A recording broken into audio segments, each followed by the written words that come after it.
السلام علیکم ورحمۃ اللہ وبرکاتہ۔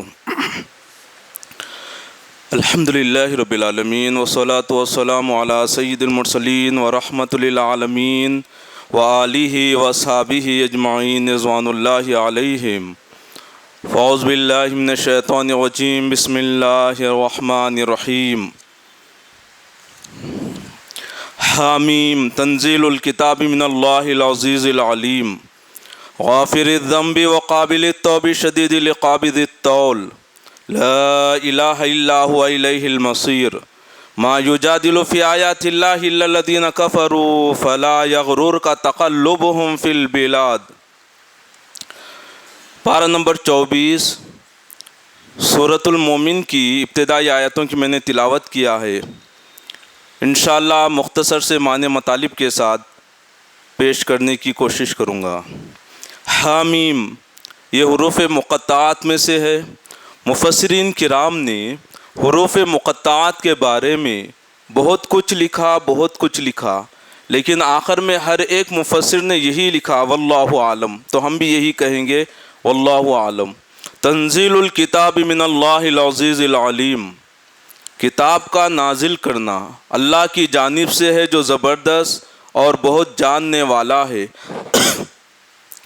قرآن مجید اللہ کا کلام ہے، دنیا کے تمام کلاموں میں افضل، اور جس فرشتے کے ذریعے بھیجا گیا یعنی جبرائیل امین تمام فرشتوں میں افضل ہیں، اور جس رسول پر نازل کیا گیا یعنی محمد رسول اللہ صلی اللہ علیہ وسلم تمام رسولوں میں افضل ہیں، اور یہ اس وقت نازل کیا گیا جبکہ مکے میں بڑے بڑے ادیب، بڑے بڑے شعراء اور بڑے بڑے دانشور موجود تھے۔ ایسے ادیب جنہیں اپنی فصاحت و بلاغت پر فخر تھا، ایسے شعراء جن کے کلام کعبۃ اللہ پر لٹکائے جاتے تھے۔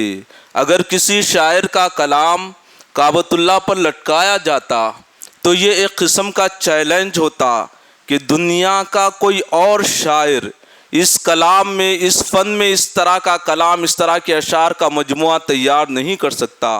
لوگ حج کے لیے اور کعبۃ اللہ کے طواف کے لیے، زیارت کے لیے دور دراز سے آتے اور ان کلام کو پڑھ کر اشش کرنے لگتے۔ ایسے 12 کلام کعبۃ اللہ پر لٹکائے ہوئے تھے۔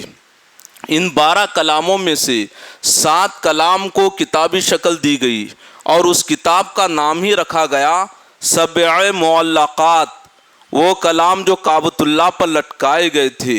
اور آج اس وقت دنیا کی بڑی بڑی جامعات میں عربی ادب، عربی فصاحت و بلاغت کے لیے پڑھائی جاتی ہے۔ اس کتاب کے مطالعے سے اندازہ کیا جا سکتا ہے کہ اس وقت عربی ادب، عربی فصاحت و بلاغت کا کتنا اونچا معیار تھا۔ غرض ایسے وقت میں قرآن مجید کا نزول ہوتا ہے اور چیلنج کیا جاتا ہے، تنزیل الکتاب من اللہ العزیز العلیم، یہ انسانی کلام نہیں ہے بلکہ یہ اللہ تعالیٰ کی طرف سے نازل کردہ ہے جو زبردست اور جاننے والا ہے۔ مشرکین مکہ نے قرآن مجید کو آسمانی کلام ماننے سے انکار کیا تو ان سے کہا گیا اگر تم قرآن مجید کو آسمانی کلام نہیں مانتے تو پھر قرآن مجید جیسا کوئی کلام پیش کر دے۔ بڑے بڑے شعراء موجود، بڑے بڑے ادیب موجود، بڑے بڑے دانشور موجود، لیکن انہوں نے قرآن مجید جیسا کوئی کلام پیش نہیں کیا۔ ان سے کہا گیا کہ کم سے کم 20 صورتیں، کم سے کم 10 صورتیں سب کے سب مل کر قرآن مجید جیسا قرآن مجید جیسی کوئی ایک صورت بھی پیش نہیں کی۔ اور پھر مدینہ منورہ میں منافقین سے بھی یہی کہا گیا وَإِن كُنتُمْ فِي رَيْبٍ مِّمَّا نَزَّلْنَا عَلَىٰ عَبْدِنَا فَأْتُوا بِسُورَةٍ مِّن مِّثْلِهِ وَادْعُوا شُهَدَاءَكُم مِّن دُونِ اللَّهِ إِن كُنتُمْ صَادِقِينَ۔ اگر تمہیں اس چیز کے بارے میں شک ہے جس کو ہم نے اپنے خاص بندے یعنی محمد رسول اللہ صلی اللہ علیہ وسلم پر نازل کیا ہے، فَأْتُوا بِسُورَةٍ مِّن مِّثْلِهِ، بس اس کے مثل کوئی ایک صورت پیش کر دو۔ یہاں پر یہ نہیں کہا جا رہا ہے کہ قرآن مجید کی 114 صورتوں میں سے کسی ایک صورت کے مقابلے میں کوئی صورت پیش کرو، نہیں، بلکہ کسی بھی صورت کے مقابلے میں تم سب مل کر ایک صورت کو پیش کرو۔ فَأْتُوا بِصُورَةٍ مِّن مِّثْلِهِ، اس کے مثل کوئی ایک صورت پیش کرو، اور اس ایک صورت کو پیش کرنے کے لیے کیا کرو؟ وَادْعُوا شُهَدَاءَكُم مِّن دُونِ اللَّهِ، اللہ کے علاوہ کون کون تمہارے مددگار ہے، ان تمام مددگاروں کو اکٹھے کر لے۔ دنیا کے بڑے بڑے سائنٹسٹ، دنیا کے بڑے بڑے ڈاکٹرز، بڑے بڑے حکیم، بڑے بڑے ادیب، بڑے بڑے شعراء، بڑے بڑے دانشور، ہر قسم کی صلاحیتوں کو اکٹھے کر کے قرآن مجید کی 114 صورتوں میں سے کسی ایک صورت کے مقابلے میں کوئی صورت پیش کرو۔ ان کنتم صادقین، اگر تم اپنے دعوے میں سچے ہو کہ تم یہ کہہ رہے ہو یہ آسمانی کلام نہیں ہے، تو پھر کوئی ایک صورت اس کے مقابلے میں پیش کرو۔ فَإِن لَمْ تَفْعَلُوا وَلَن تَفْعَلُوا، اگر تم ایسا نہ کر سکو اور تم ایسا کر بھی نہیں سکیں گے۔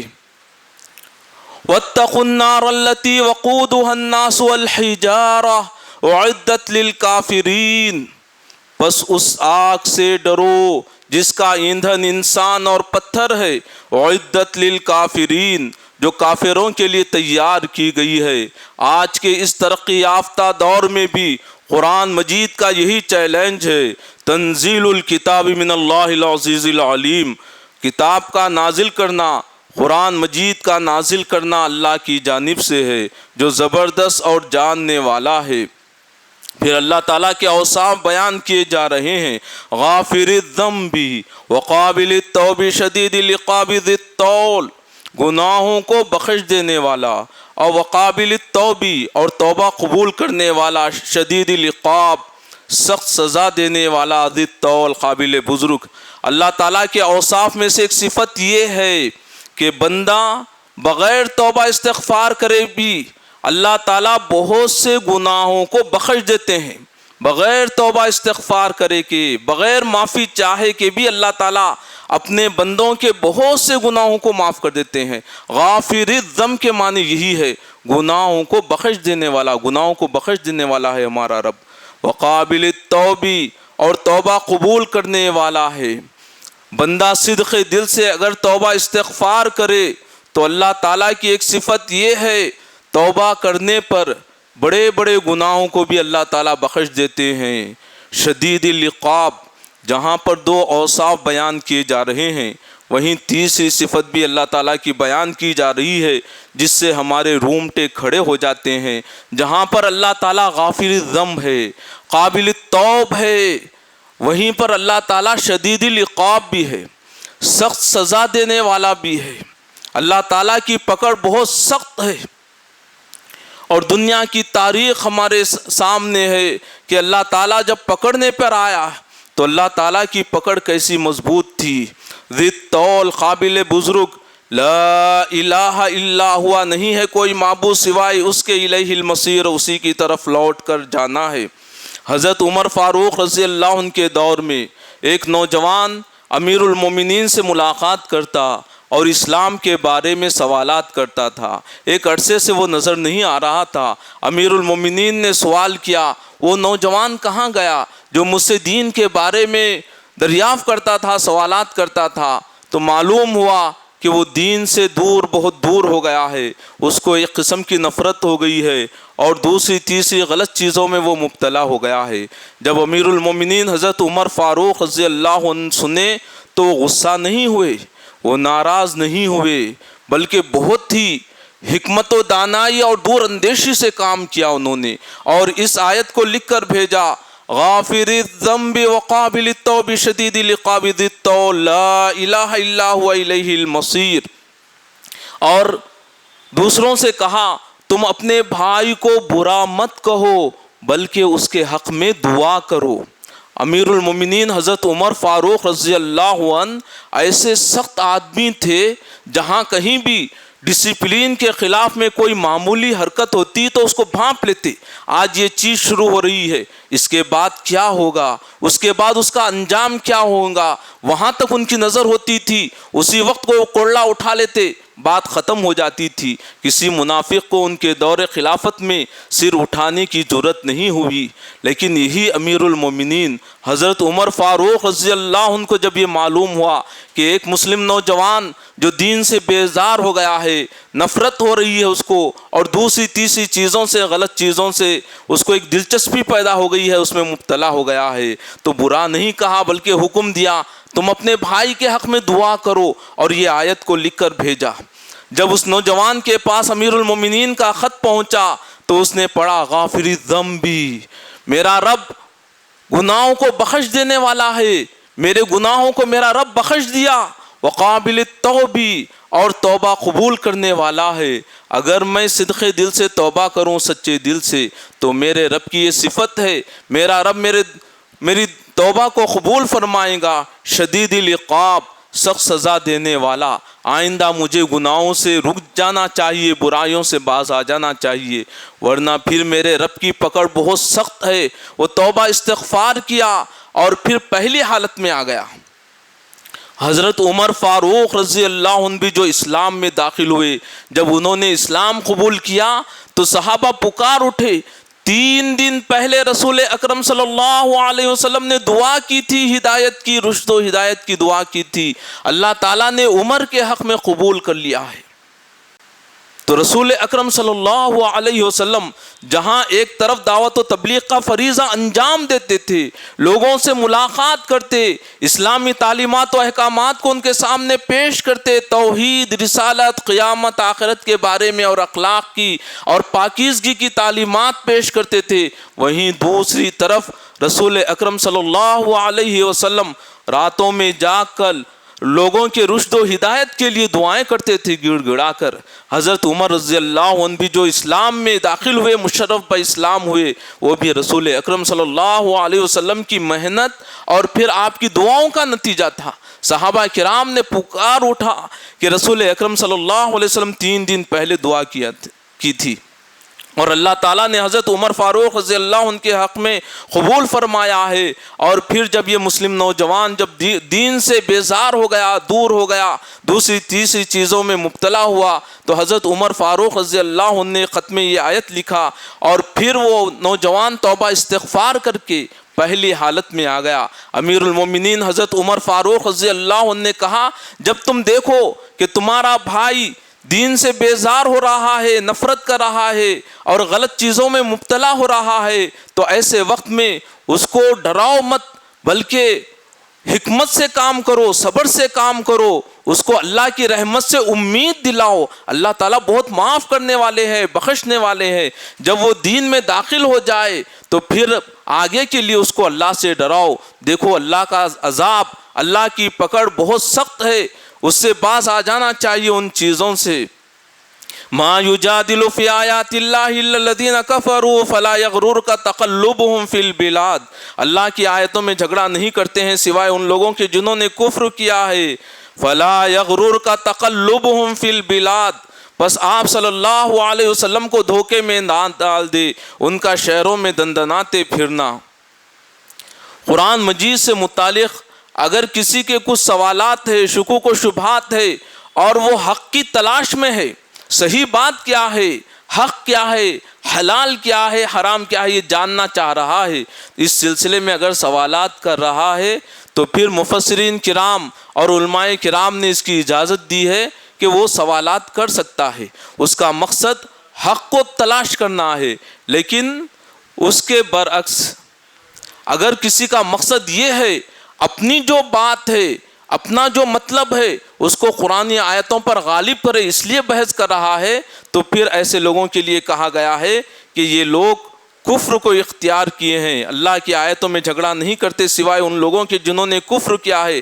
فلا یغررک تقلبهم فی البلاد, بس آپ صلی اللہ علیہ وسلم کو دھوکے میں نہ ڈال دے ان مشرکین کا شہروں میں دندناتے پھرنا.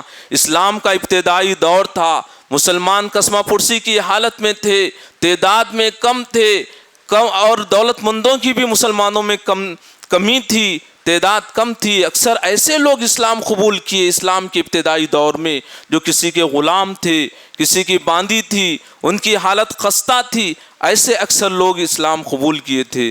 تو اس آیت میں یہ کہا جا رہا ہے فَلَا يَغْرُرْكَ تَقَلُّبُهُمْ فِي الْبِلَادِ، بس آپ صلی اللہ علیہ وسلم کو دھوکے میں نہ ڈال دے ان مشرکین کا شہروں میں دندناتے پھرنا، یعنی تجارت کی غرض سے سردی کے دنوں میں یہ گرم علاقہ ملک یمن کا سفر کرتے تھے اور گرما میں ملک شام کا سفر کرتے تھے۔ تجارت کی وجہ سے کافی ان کو فائدہ ہوتا تھا۔ سال کے 12 مہینے میں جہاں چاہے قبیلہ قریش کے لوگ مشرکین مکہ سفر کر سکتے تھے، تجارتی سفر ہوتے تھے، اور پھر ان کے پاس بڑے بڑے دولت مند تھے، بڑے بڑے سردار تھے، تعداد میں مشرکین مکہ زیادہ تھے، ان کے مقابلے میں مسلمانوں کی تعداد کم تھی اور مسلمانوں کی حالت اسلام کے ابتدائی دور میں خستہ تھی۔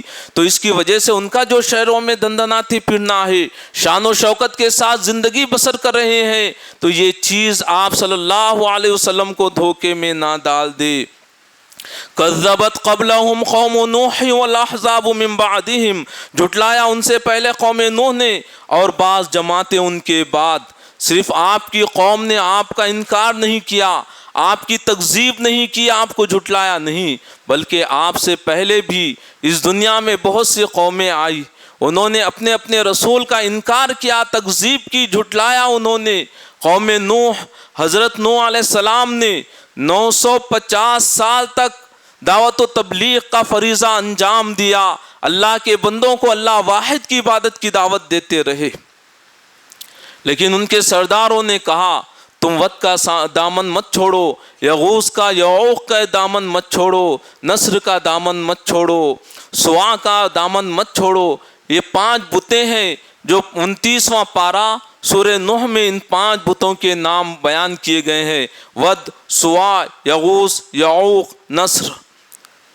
تو ان کے سرداروں نے کہا تم ان کے دامن کو مت چھوڑو، تو قوم اپنے سرداروں کی بات کو اللہ تعالیٰ کے جلیل القدر پیغمبر حضرت نوح علیہ السلام کی دعوت پر ترجیح دی، ان کی بات پر اپنے سرداروں کی بات کو ترجیح دی، انہوں نے انکار کیا۔ 950 سال کا عرصہ کوئی معمولی عرصہ نہیں تھا۔ حضرت نوح علیہ السلام اللہ تعالیٰ کے حکم سے جب کشتی تیار کر رہے تھے تو لوگ وہاں پر آ کر بیٹھتے اور ان کے ساتھ ہنسی مذاق کرتے، کہتے اے نوح، ہم نے تم سے کہا کہ تم نجاروں کے ساتھ مت رہو، حدادوں کے ساتھ مت رہو، لوہاروں کے ساتھ، بڑائیوں کے ساتھ مت رہو، تم نتیجے میں بڑائی بن گئے ہیں، ان کے ساتھ رہ کر تم یہ کشتی تیار کر رہے ہیں۔ اے نوح، یہ بتاؤ یہ کشتی کہاں چلے گی؟ پانی تو یہاں سے بہت دور ہے، کیا یہ ریت میں چلے گی یا پہاڑوں پر چڑھے گی؟ اس کو بیل کھینچ کر لے جائیں گے یا اس کو جن کھینچ کر لے جائیں گے؟ اللہ تعالیٰ کے جلیل القدر پیغمبر حضرت نوح علیہ السلام ان کی باتوں پر صبر کرتے اور اپنے کام کو انہوں نے جاری رکھا۔ جب بارش ہوئی تو اللہ تعالیٰ کے حکم سے حضرت نوح علیہ السلام نے جانوروں میں سے، پرندوں میں سے جوڑیوں کو اپنے ساتھ شریک کر لیا، اپنے ساتھ کشتی میں سوار کر لیا اور اعلان کر دیا لوگوں یہ جو بارش ہو رہی ہے یہ رحمت نہیں ہے، یہ زحمت ہے، یہ اللہ کا عذاب ہے، جو ایمان لائے وہ کشتی میں سوار ہو جائے۔ حضرت نوح علیہ السلام کے اس اعلان پر اہل ایمان کشتی میں سوار ہو گئے۔ کشتی پہاڑ جیسے موجوں پر چل رہی تھی۔ اچانک حضرت نوح علیہ السلام کی نظر ایک ایسے مقام پر پڑتی ہے جہاں پر ان کا خود نور نظر لختے جگر پہاڑ چڑھ رہا تھا۔ وہ جلیل القدر پیغمبر جنہوں نے 950 سال تک دعوت و تبلیغ کا فریضہ انجام دیا، لوگوں کو اللہ واحد کی عبادت کی دعوت دیتے رہے، ان کا خود نور نظر لختے جگر پہاڑ چڑھ رہا تھا، دل کانپ گیا۔ قرآن مجید میں ہے ایسے موقع پر بھی حضرت نوح علیہ السلام نے بہت ہی لاڑوں سے اور بہت ہی محبت و شفقت کے ساتھ، مودت کے ساتھ اپنے بیٹے کو خطاب کیا، یا بنی ارکب معنا، اے میرے لاڈلے بیٹے، بنیا کا لفظ استعمال کیا، اے میرے لاڈلے بیٹے ہمارے ساتھ سوار ہو جا۔ حضرت نوح علیہ السلام کے بیٹے نے کہا ابا جان، آپ کی کشتی تو پانی میں ڈگمگا رہی ہے، عنقریب میں پہاڑ پہ چڑھ جاؤں گا، وہ مجھے بچا لیں گا۔ باپ بیٹے کی گفتگو چل رہی تھی، ایک موج آئی اور حضرت نوح علیہ السلام کا بیٹا بھی غرق ہونے والوں میں سے ہو گیا، اور اللہ تعالیٰ نے وحی کے ذریعے حضرت نوح علیہ السلام کو اپنے بیٹے کے حق میں دعائے مغفرت کرنے سے بھی منع فرما دیا۔ اس کے بعد تاریخ کی سب سے بڑی قوم عاد ہے، جہاں کہیں کھلا میدان دیکھتے تو وہاں پر ایسا بڑا اور ایسا مضبوط مکان تعمیر کرتے کہ قیامت تک اس میں ان کو رہنا ہے اور کبھی موت آنے والی نہیں ہے۔ حضرت ہود علیہ السلام اس قوم کی اس طرف مبعوث کیے گئے، بھیجے گئے۔ حضرت ہود علیہ السلام نے قوم عاد کو بہت سمجھایا کہ اللہ واحد کی عبادت کرو، اس کے ساتھ جن چیزوں کو، جن بتوں کو تم اس کے ساتھ شریک کیے ہیں ان سے باز آ جاؤ، یہ معبود نہیں ہو سکتے، یہ تمہارا کچھ فائدہ یا نقصان نہیں کر سکتے۔ قوم عاد یہ کہتی تھی من اشد منا قوہ، قوت میں، طاقت میں ہم سے زیادہ سخت کون ہے؟ ان کے بدن لوہے کی طرح مضبوط تھے، سخت تھے، اور ان کے قد کھجور کے تنوں کی طرح بہت اونچے تھے۔ جب اس قوم پر اللہ کا عذاب آیا، قرآن مجید میں ہے 7 لیال و 8 ایام، 7 رات اور 8 دن مسلسل تیز و تند آندھی آئی۔ قوم عاد جب ہلاک ہو کر زمین پر پڑی ہوئی تھی، ایسے لگ رہا تھا کھجور کے کھوکھلے تنے ہیں جو زمین پر پڑے ہوئے ہیں۔ اس کے بعد تاریخ کی سب سے بڑی قوم ثمود، جنہیں تاریخ میں پتھر کے بادشاہ قرار دیا گیا ہے۔ پتھر ان کے ہاتھ میں موم کی طرح نرم تھا، پہاڑوں میں جس طریقے سے چاہتے محلات تراش لیتے، کمرے اور بڑے بڑے ہال تراش لیتے، پتھر میں پھول بوٹے تراشتے۔ ان کے تراشے ہوئے یہ محلات، ان کے تراشے ہوئے پھول بوٹے آج بھی اپنی اصلی حالت میں موجود ہے۔ مدائن صالح، ہجرت کا 7واں سال تھا۔ جنگ خیبر کے موقع پر رسول اکرم صلی اللہ علیہ وسلم کا ان بستیوں پر سے گزر ہوا تو رسول اکرم صلی اللہ علیہ وسلم نے فرمایا یہ وہ بستیاں ہیں جن پر اللہ کا عذاب آیا، یہاں سے چلنے میں جلدی کرو۔ آج بھی سعودی حکومت کی طرف سے یہاں پر دیکھنے کی اجازت ہے، لوگ دیکھ سکتے ہیں، لیکن یہاں پر کسی کو قیام کرنے کی اجازت نہیں ہے، کیونکہ رسول اکرم صلی اللہ علیہ وسلم نے ان بستیوں میں ٹھہرنے کو پسند نہیں فرمایا۔ آپ نے یہاں کے کنویں کے پانی کو پیش کیا گیا، آپ نے اس پانی کو پینا تک پسند نہیں کیا۔ رسول اکرم صلی اللہ علیہ وسلم لوگوں کو قریب کرنے کی کوشش کرتے تھے، جس طریقے سے قریب کیا جا سکتا قریب کرتے، یہاں تک کہ مشرک لوگ تحفے دیتے، یہودی تحفے دیتے، آپ ان کے تحفوں کو قبول کر لیتے، آپ ان سے بات چیت کو جاری رکھتے۔ وہ بیمار ہوتے تو بذات خود ان کی عیادت کے لیے، بیمار پڑوسی کے لیے تشریف لے جاتے تھے ان کے پاس۔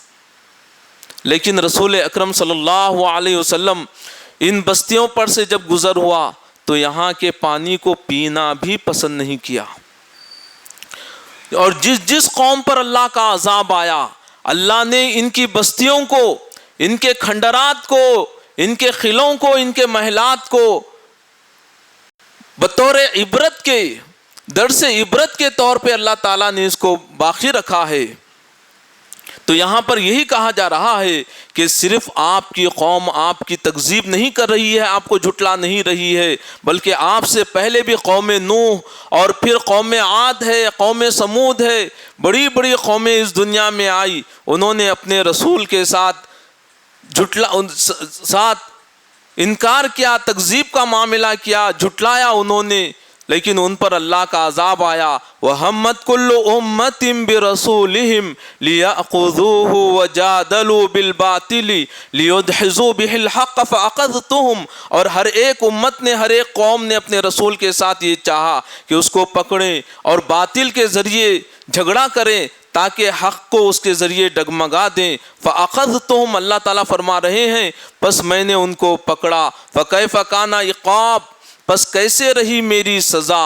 آج کے اس ترقی یافتہ دور میں بھی اگر کسی علاقے یا کسی ملک کے حالات اس طرح ہو کہ مسلمان کسمہ پرسی کی حالت میں ہو، مسلمان تعداد میں، قوت میں، طاقت میں، مال و دولت میں اگر خستہ ہو، ان کے مقابلے میں مشرک ہے اور اللہ تعالیٰ کے نافرمان ہے، وہ عیش و عشرت کی زندگی بسر کر رہے ہیں، شان و شوکت کے ساتھ زندگی بسر کر رہے ہیں، تو پھر مسلمانوں کو مایوس نہیں ہونا چاہیے۔ یہاں پر یہ کہا جا رہا ہے فَلَا يَغْرُرْكَ تَقَلُّبُهُمْ فِي الْبِلَادِ، بس آپ کو دھوکے میں نہ ڈال دے، ان کا شہروں میں شان و شوکت کے ساتھ گھومنا پھرنا، زندگی بسر کرنا۔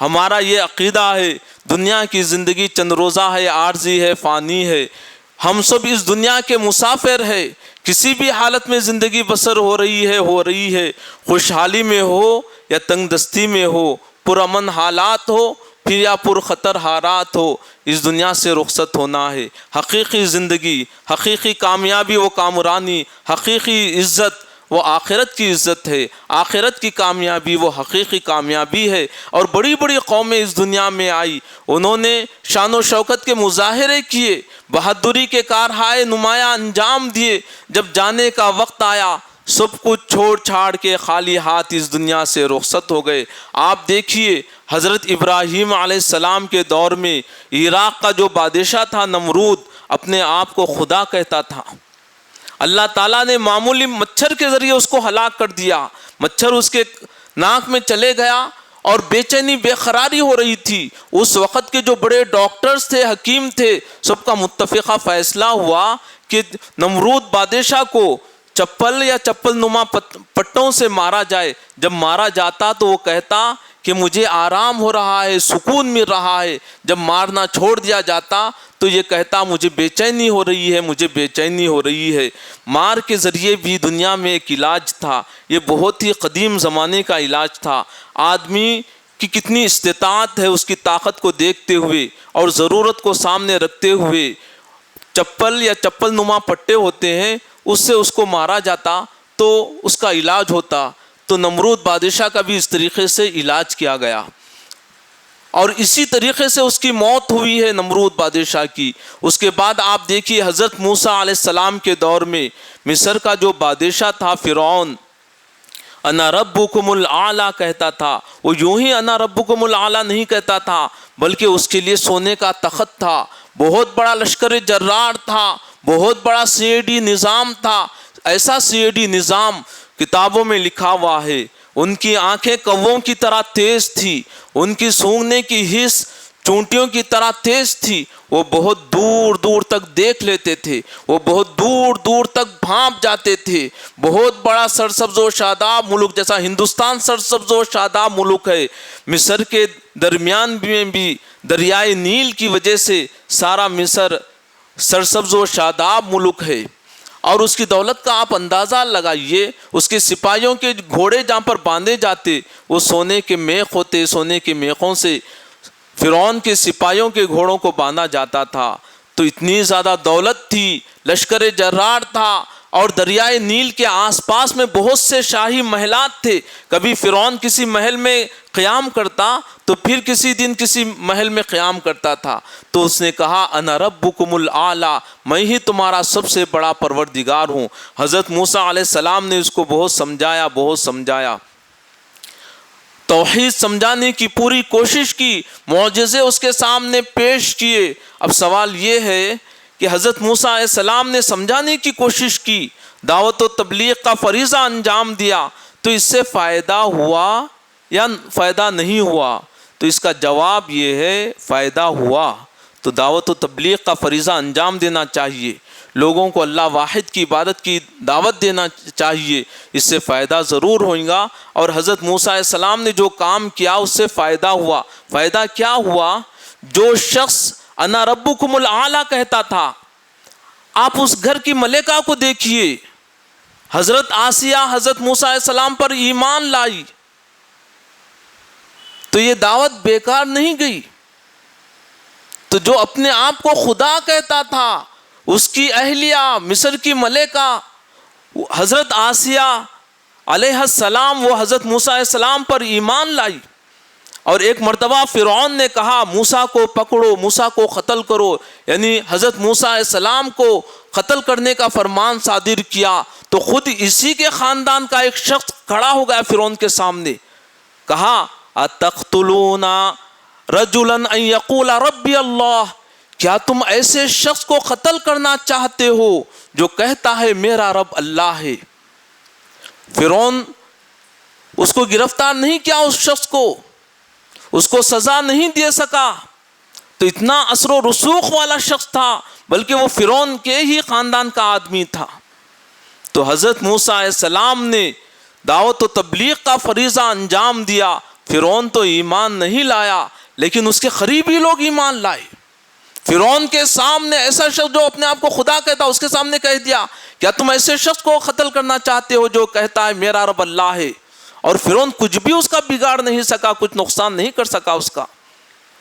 تو دعوت و تبلیغ کا جو فریضہ ہے اس کو جاری رکھنا چاہیے، لوگوں کو سمجھانے کی کوشش کرنی چاہیے، وہ نہیں تو اس کی اولاد، وہ نہیں تو اس کے رشتہ دار وہ اسلام میں داخل ہوئیں گے، وہ مشرف با اسلام ہو سکتے ہیں۔ تو غرض حالات کیسے بھی ہو، صورتحال کیسے بھی ہو، مسلمانوں کو کبھی گھبرانا نہیں چاہیے، مسلمانوں کو پس ہمت نہیں ہونا چاہیے، بلکہ ہمیشہ ثابت قدمی سے صبر و تحمل کے ساتھ اپنے کام کو جاری رکھنا چاہیے۔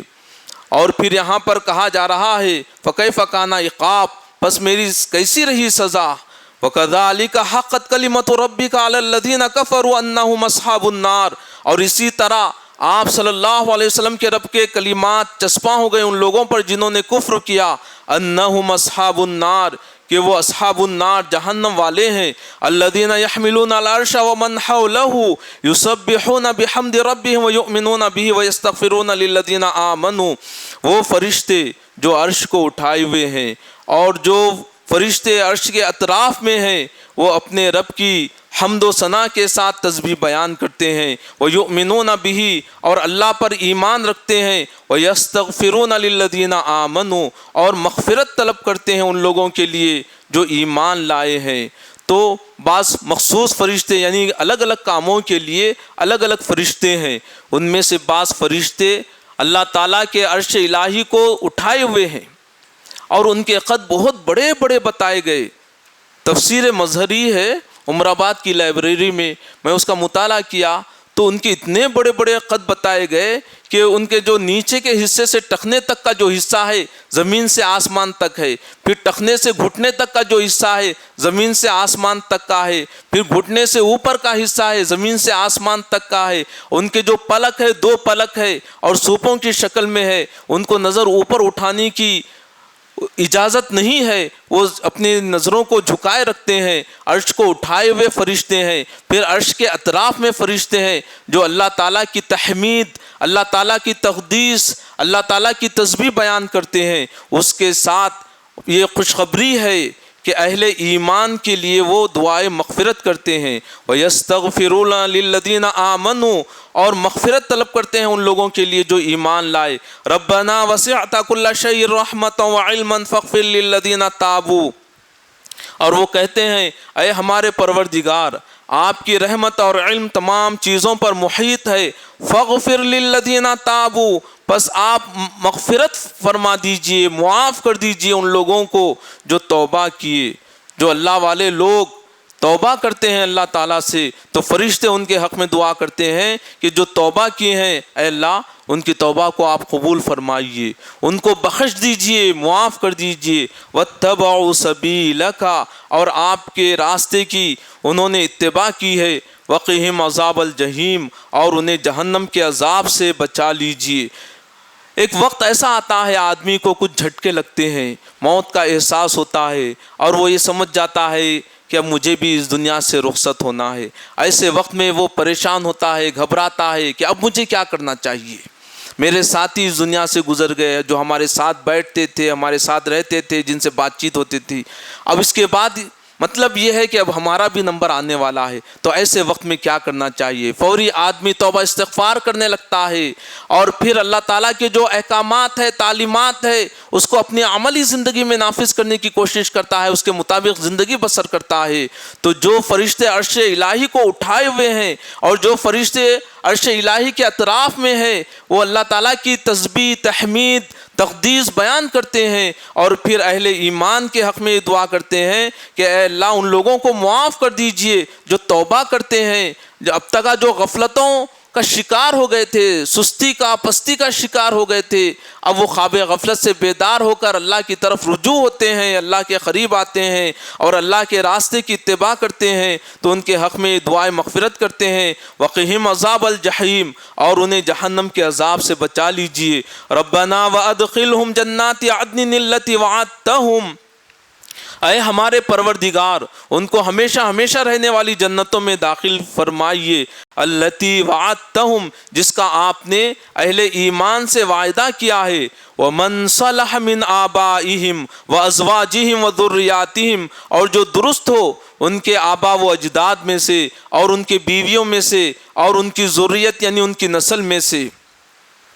صرف اہل ایمان کے حق میں ہی دعا نہیں کرتے بلکہ یہ دعا کرتے ہیں ومن صلح، اور جو درست ہو.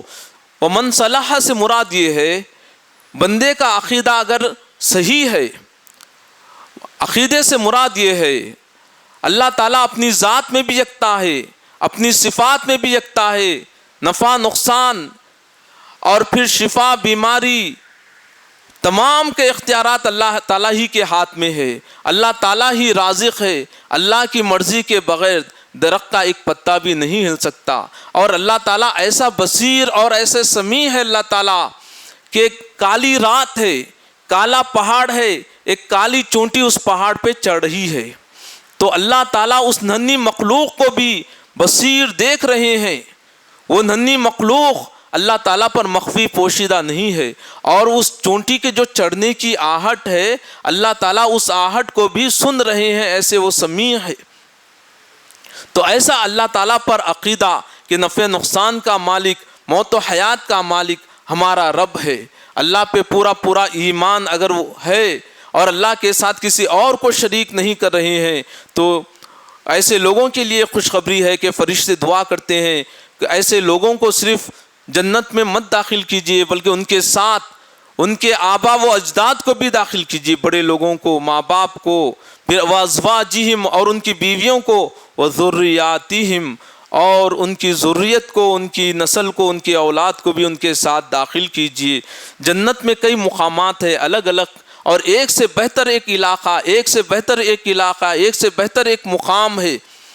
ایک ایسا وقت آئیں گا جنتی لوگ اپنے بڑے لوگوں کو یاد کریں گے، ماں باپ کو یاد کریں گے، آبا و اجداد کو یاد کریں گے، اپنے بیوی بچوں کو یاد کریں گے. تو ان سے کہا جائے گا کہ وہ بھی جنت میں ہے لیکن ان کے اعمال اتنے اچھے نہیں ہیں کہ ان کو بھی تمہارے ساتھ اس اونچے مقام پر، اس اونچے علاقے میں رکھا جائے. تو جنتی کہیں گے کہ ہم اپنے ماں باپ کو اور اپنے بیوی بچوں کو اپنے ساتھ دیکھنا چاہ رہے ہیں. تو ان کی خواہش کو بھی پوری کرتے ہوئے جنتی لوگوں کے ماں باپ کو اور ان کے بیوی بچوں کو بھی ان کے ساتھ رکھا جائے گا اونچے مقام پر. انکا انت العزیز الحکیم، بے شک آپ زبردست اور حکمت والے ہیں. وقہم السیئات، اور انہیں برائیوں سے بچا لیجئے، تکلیفوں سے بچا لیجئے. یہ فرشتوں کی دعا ہے. ومن تق السیئات یومئذ فقد رحمتا، اور جس کو اس دن کی تکلیفوں سے آپ نے بچا لیا، یعنی محشر کی وحشت سے، محشر کی تکلیفوں سے اگر کسی کو بچا لیا، فقد رحمتا، پس تحقیق کہ آپ نے اس پر رحم کیا ہے. وذالک هو الفوز العظیم، اور یہی عظیم کامیابی ہے. اللہ تعالیٰ اگر محشر کی سختیوں سے، محشر کی مصیبتوں سے، تکلیفوں سے اگر اللہ تعالیٰ کسی کو بچا لیا، فقد رحمتا، پس تحقیق آپ نے اس پر رحم کیا. وذالک هو الفوز العظیم، اور یہی عظیم کامیابی ہے. تو آج کے اس درس میں میں نے بتایا کہ قرآن مجید اللہ تعالیٰ کا کلام ہے، اور ہر دور کے لیے یہ چیلنج ہے کہ قرآن مجید اللہ کا کلام ہے۔ اللہ تعالیٰ نے مختلف انبیاء کرام کو الگ الگ معجزے عطا فرمائے ہیں، جیسا صالح علیہ السلام ہے، اونٹنی کی شکل میں معجزہ دیا، لیکن صالح علیہ السلام کا یہ معجزہ وقتی تھا۔ حضرت موسیٰ علیہ السلام کو اللہ تعالیٰ نے ید بیضاء اور عصا کی شکل میں معجزے عطا کیا، لیکن حضرت موسیٰ علیہ السلام کے یہ معجزے وقتی تھے۔ حضرت عیسیٰ علیہ السلام نابینا کے آنکھوں پر ہاتھ پھیرتے بینائی آ جاتی تھی، کوڑی جو مریض ہوتا ہے، برس کا جو مریض ہوتا ہے، اس کے جسم پر ہاتھ پھیرتے تو وہ شفا یاب ہو جاتا تھا۔ حضرت عیسیٰ علیہ السلام کا یہ معجزہ وقتی تھا، لیکن رسول اکرم صلی اللہ علیہ وسلم کو سب سے بڑا جو معجزہ دیا گیا قرآن مجید کی شکل میں دیا گیا، اور یہ قیامت تک باقی رہنے والا ہے۔ اور پھر یہاں پر اللہ تعالیٰ کے اوصاف بیان کیے گئے۔ اللہ تعالیٰ کی ایک صفت یہ ہے کہ اللہ تعالیٰ اپنے بندوں کے بہت سے گناہوں کو بغیر توبہ استغفار کے بھی معاف کر دیتے ہیں۔ ایسے مہربان ہمارا رب ہے۔ اللہ تعالیٰ نے رحم کی 100 حصوں کو پیدا کیا، جس میں سے 99 حصوں کو اللہ تعالیٰ نے اپنے پاس رکھا، اور رحم و کرم کے ایک حصے کو اللہ تعالیٰ نے ساری دنیا میں ساری مخلوقات میں تقسیم فرما دیا۔ تو بہت مہربان ہمارا رب ہے، اور ایسے مہربان رب ہے۔ وقابل التوب اللہ تعالیٰ کی ایک اور صفت ہے، جب سے بندہ صدق دل سے توبہ استغفار کرتا ہے، اللہ تعالیٰ اس بندے کو معاف کر دیتے ہیں۔ لیکن جہاں پر ایسے اوصاف بیان کیے گئے، وہیں اللہ تعالیٰ کی ایک اور صفت بھی یہاں پر بیان کی گئی ہے کہ شدید العقاب بھی ہے ہمارا رب، سخت سزا دینے والا ہے۔ اللہ تعالیٰ کی پکڑ بہت مضبوط ہے، تو اللہ تعالیٰ سے ڈرنا چاہیے۔ مومن بندے ہمیشہ اللہ تعالیٰ کی رحمت سے پر امید رہتے ہیں کہ ہمارا رب بہت معاف کرنے والا ہے، بہت رحم کرنے والا ہے، پوری امید۔ اور پھر اسی کے ساتھ اللہ تعالیٰ کے خوف سے وہ کانپ جاتے ہیں، کہیں ہماری زبان سے کوئی ایسا لفظ یا کوئی ایسی حرکت سرزد نہ ہو جائے جو اللہ تعالیٰ کے غیظ و غضب کو للکارنے والی ہو، اللہ تعالیٰ کی مرضی کے خلاف ہو۔ تو مومن بندے ہمیشہ یہ 2 چیزوں کے ساتھ، یعنی اللہ کی رحمت سے پر امید بھی رہتے ہیں، اور پھر اللہ تعالیٰ کے غیظ و غضب سے، اللہ تعالیٰ کے جلال سے، اس کی بڑائی کبریائی اور بزرگی سے، اس سے بھی خوف زدہ رہتے ہیں۔ اس میں غالب کون سا عنصر ہونا چاہیے، کون سی چیز زیادہ غالب ہونی چاہیے؟ تو علماء کرام نے بتایا ہے، پہلے نمبر پہ اللہ تعالیٰ کے رحم و کرم سے پر امید رہتا ہے مومن بندہ۔ اللہ تعالیٰ ضرور میرے گناہوں کو بخش دیں گے، اللہ تعالیٰ ضرور مجھ پر رحم کریں گے، مجھے جنت میں داخل فرمائیں گے، پوری امید۔ اور یہ پہلے نمبر پہ۔ پھر اس کے ساتھ پھر دوسرے نمبر پہ اللہ تعالیٰ کی بڑائی کبریائی ہے، اللہ تعالیٰ کی بزرگی ہے، اللہ تعالیٰ کے غیظ و غضب سے وہ کانپ جاتے ہیں کہ کوئی زبان سے ایسا لفظ نہ نکلے جو اللہ تعالیٰ کی ناراضگی کا سبب بن جائے، کوئی ایسی حرکت سرزد نہ ہو جائے جو اللہ تعالیٰ کے غیظ و غضب کو للکارنے والی ہو جائے۔ تو ڈرتے ہوئے ایک ایک قدم پھونک کر رکھتے ہیں، اور ایک ایک لفظ جو کہتے ہیں وہ بہت سوچ کر کہتے ہیں۔ تو یہ دونوں چیزیں ہونی چاہیے، اللہ تعالیٰ کی رحمت سے پر امید بھی رہتے ہیں اللہ والے بندے، اور پھر اس کے غضب سے، اس کے جلال و کبریائی سے ہمیشہ ڈرتے رہتے ہیں۔ اور پھر یہ بتایا گیا کہ حالات اگر کبھی ایسے صورتحال ہو جائے کہ مشرکین مکہ شان و شوکت کے ساتھ زندگی بسر کر رہے ہیں، تو مسلمانوں کو مایوس نہیں ہونا چاہیے۔ اور پھر اہل ایمان کے لیے خوشخبری ہے کہ جو فرشتے عرش الہی کو اٹھائے ہوئے ہیں، اور جو فرشتے عرش الہی کے اطراف میں اللہ تعالیٰ کی بڑائی کبریائی بیان کر رہے ہیں، تسبیح، تقدیس اور تمحید بیان کر رہے ہیں، ایسے فرشتے اہل ایمان کے لیے دعائے مغفرت فرماتے ہیں۔ اسی پر بس کرتا ہوا اللہ تعالیٰ سے دعا کرتا ہوں جب تک رکھے اللہ ایمان و استقامت کے ساتھ رکھے، جب خاتمہ ہو خاتمہ بالخیر عطا فرمائے۔ ربنا آتنا فی الدنیا حسنۃ وفی الآخرۃ حسنۃ وقنا عذاب النار۔ رب ارحمہما کما ربیانی صغیرا۔ ربنا ہب لنا من ازواجنا وذریاتنا قرۃ اعین واجعلنا للمتقین اماما۔ اللہم اعز الاسلام والمسلمین، اللہم اعز الاسلام والمسلمین، اللہم اعز الاسلام والمسلمین، آمین ثم آمین۔ سبحان ربک رب العزۃ عما یصفون وسلام علی المرسلین والحمد للہ رب العالمین۔